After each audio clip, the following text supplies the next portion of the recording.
तपाईँहरूले अनुमति दिनुहुन्छ भने म नेतृत्व गर्न तयार छु। हुन्न भने पनि जबरजस्ती छैन। युवाले ल्याउँछ परिवर्तन, युवा हो देशको भविष्य। I work for the future of the nation and the future of the nation is you. You are the future of the nation. अब आमूल परिवर्तन ल्याउनुपर्छ। प्रत्यक्ष रूपमा जनताले चुन्न पाउने राष्ट्रको कार्यकारी प्रमुखको कुरा सम्झना आयो। जतिखेर म विकृतिको विरुद्धमा सीमा मिचिँदाखेरि एमसीसी पास हुन खोज्दाखेरि यहाँनिर एक्लै आएर कराउँथेँ। आज धेरै दिन पछाडि फेरि मलाई कराउन मन लागेको छ। तथापि अघि भर्खर आएर म कराएको थिएँ। यहाँ सम्पूर्णलाई धन्यवाद छ। युवाले ल्याउँछ परिवर्तन, युवा हो देशको भविष्य। युवाले ल्याउँछ परिवर्तन, युवा हो देशको भविष्य। युवालाई दमन गर्नु हुँदैन भन्ने कुरा अहिले सबैले बुझेको छ, संसारले बुझ्यो। यहाँ साहसी युवालाई म हार्दिक सलाम गर्न चाहन्छु। प्राप्त जानकारी अनुसार अब नेपालमा सरकार रहेन। अब यो नेपाललाई कसले जिम्मा लिने, कसले जिम्मा लिने, जो युवाले कसले जिम्मा दिने भन्ने बारेमा छलफल गर्न जरुरी छ। आदरणीय दाजुभाइ दिदीबहिनीहरू, सम्पूर्ण न्यायप्रेमी दाजुभाइ दिदीबहिनीहरू, यो देशमा दलगत दादागिरी दलतन्त्र चलेको थुप्रै भएको थियो। आजदेखि दलतन्त्रको अन्त्य भएर लोकतन्त्रको प्रादुर्भाव हुँदै गरेको मैले सुनिरहेको छु, देखिरहेको छु। त्यसो भएको हुनाले अब एउटा गरिब निमुखाको पनि न्याय यो देशमा चाहिँ स्थापित हुनेछ। अब गरिब दुखीको पनि देश यो बन्नेछ भन्ने कुरामा हामी निश्चिन्त छौँ, विश्वस्त छौँ। फेरि पुरानै शैलीमा हामी गयौँ भनेदेखि यत्रो धेरै सादा रहनुपर्ने, यत्रो धेरै हङ्गामा र तमासा गरिराख्नु पर्नेको कुनै औचित्य नभएको कारणले गर्दा अब हामी पुरानो शैलीमा फर्कनु हुँदैन। अब पुरानो शैलीमा फर्कनु हुँदैन देश। अब हामी सबै मिलेर यो देशलाई उठाउनुपर्छ। मलाई तपाईँहरूले चाहिँ काम गर्ने केही समय दिनुभयो। त्यो समयमा मैले थुप्रै दुःखहरू गरेँ। यो देश बनोस् भन्न खातिर थुप्रै दुःखहरू गरिरहेको छु। तपाईँहरूले बुझ्नु भएको पनि होला।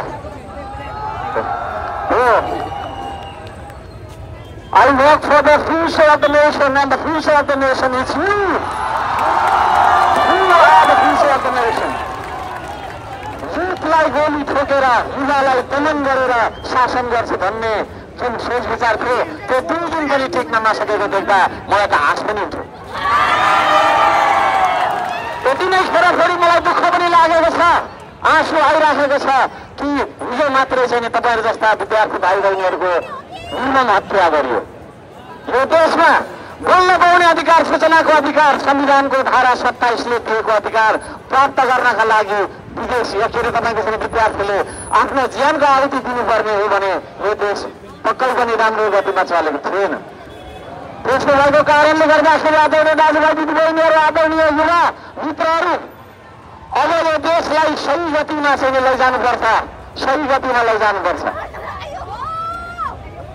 अब यो छैन हत्याराहरू जति पनि तपाईँको छैन मन्त्री प्रधानमन्त्री भएर विभिन्न आदेश दिएर छैन हत्या गरेको छ, यिनीहरूलाई चाहिँ राजीनामा दिएर अर्को सरकार परिवर्तन गर्नुसम्मको मात्रै आन्दोलन हो भन्ने मैले बुझेको छैन। आदरणीय दाजुभाइ दिदीबहिनीहरू, एउटा सरकार ढल्यो अनि अर्कोले फेरि तपाईँको छैन सरकार गठन गरेर फेरि देश चल्यो, त्यस्तो तरिकाले जानु हुँदैन।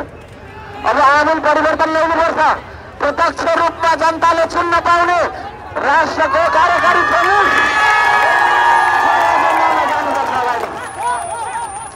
अगाडि जानुपर्छ। यो देशमा उत्पादन हुनुपर्छ, यो देशमा निर्माण हुनुपर्छ। हामी जस्ता युवाले जहिले पनि +2 पढिसकेपछि तपाईँको चाहिँ विदेश गएर पढ्नु पर्ने, उता काम गर्नुपर्ने दिनको अन्त्य गर्नुपर्छ। अब हामीले यदि त्यसो हो भनेदेखि आदरणीय युवा मित्रहरू, म धेरै कुरा यहाँ भनिरहन चाहन्न। म यहाँ बधाई ज्ञापन गर्न आएको छु। यो देशको बारेमा 24 आवर्स 24/7 सोचिरहने मान्छेहरू मध्येको म हुँ एकजना। म अनुमति दिनुहुन्छ भने म नेतृत्व गर्न तयार छु। हुन्न भने पनि जबरजस्ती छैन। म यति भन्न चाहन्छु ती मान्छेहरू जो मान्छेहरूले निर्दोष छोराछोरीलाई चाहिँ नि दुश्मन सम्झेर गोली ताकी टाउकोमा हानेर चाहिँ नि हत्या गरेको छ, उनीहरूलाई खोजी दण्डित गर्नुपर्छ। यो छन् राजीनामा पत्र बुझाएर हुँदैन।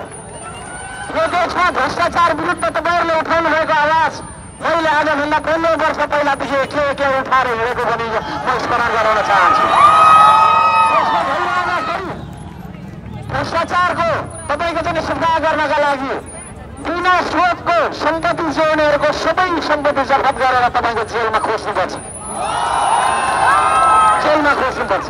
अब यो पार्टी र त्यो पार्टी यो र त्यो भन्न हामीले छोड्यौँ। न्याय हो या अन्याय हो यति मात्रै नेपालीले बुझ्नुपर्छ भन्न चाहन्छु। यहाँहरू सबैको जय होस्। नमस्कार। सबै देश जय नेपाल। हामी त्यो नारा लाउँछौँ।